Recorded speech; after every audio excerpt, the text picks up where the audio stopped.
সুপ্রিয় দর্শক, আজকের আলোচনা আজকে যে বিষয় নিয়ে আলোচনা করব সেটা হচ্ছে ড্রাগন ফ্রুট।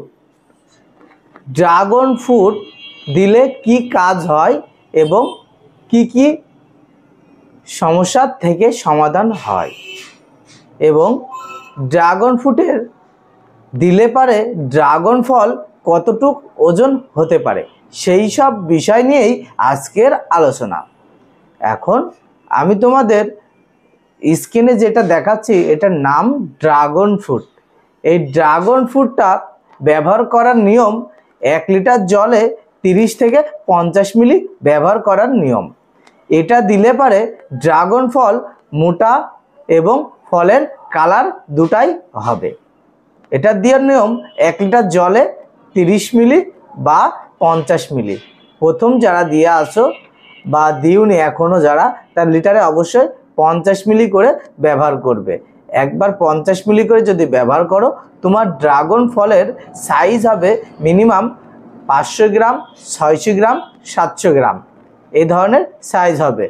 আর এটা দিলে ড্রাগন ফলের কালারটাও খুব সুন্দর হবে এবং ড্রাগন ফলটা হবে অনেক সুন্দর গোল, একদম বলের মতো। এবং এছাড়াও কাজ হবে ভালো মানের, যেটা রেজাল্ট আরও ভালো বুঝতে পারবে সেটা হচ্ছে তোমার ফলের খোসার কোনো পুরু হবে না। অনেক সময় আছে অনেক ফল মোটা করার জন্য অনেক কীটনাশক রয়েছে বাজারে, কিন্তু এইটা সবার ছাড়া একদমই আলাদা। কারণ এটা দিলে পারে কোনো খোসা মোটা হয় না, বরঞ্চ ফলের আকৃতিটাই খুব সুন্দর আকৃতি দেখা যায়। তাই তোমরা যারা এখনও ব্যবহার করোনি তারা অবশ্যই এটা ব্যবহার করো। আর এটা ব্যবহার করার নিয়ম কিন্তু পার লিটার জলে 50 থেকে 30 মিলি। আর এটা ব্যবহার করবা 1 লিটার জলের বোতল এইভাবে নিয়ে একটা ক্যাপ লাগিয়ে দিবা, শুধু ফলে স্প্রে করবা। কতদিন পরে ফলে তুমি স্প্রে করবে? ফুল থেকে ফল হয়, ফল থেকে 16 থেকে 18 দিনের মধ্যে তোমাকে এটা ব্যবহার করতে হবে।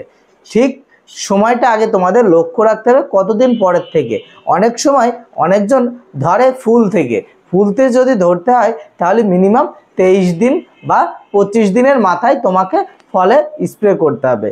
তো আগে থেকে আরেকটা জিনিস তোমাদের জেনে রাখা ভালো, সেটা হচ্ছে ফুল যখনই আইবে ফুল থেকেই কিন্তু ফল তৈরি হয়। তাহলে আগে ফুল হবে তারপরে ফল হবে। যখনই ফুল থেকে ফল হবে, ফল থেকে তুমি 18 দিন গুনলে বা 16 দিন গুনলে সেই সময় তুমি তোমার ফলে স্প্রে করতে পারবে এই ড্রাগন ফ্রুট। অতএব ডাক্তার রাজ্যে ড্রাগন ফ্রুট স্ক্রিনে অলরেডি আমি দিয়ে দিয়েছি, তোমরা অবশ্যই এটা নিয়ে নাও। নিলে পারে তোমরা অবশ্যই ভালো রেজাল্ট পাবে। তো আজকের আলোচনা এই পর্যন্তই ছিল। আবারও যদি কেউ প্রশ্ন করে থাকো অবশ্যই সেই বিষয় নিয়ে আলোচনা থাকবে। আজকের ভিডিও এই পর্যন্তই ছিল। সবাই ভালো থাকবে, সুস্থ থাকবে।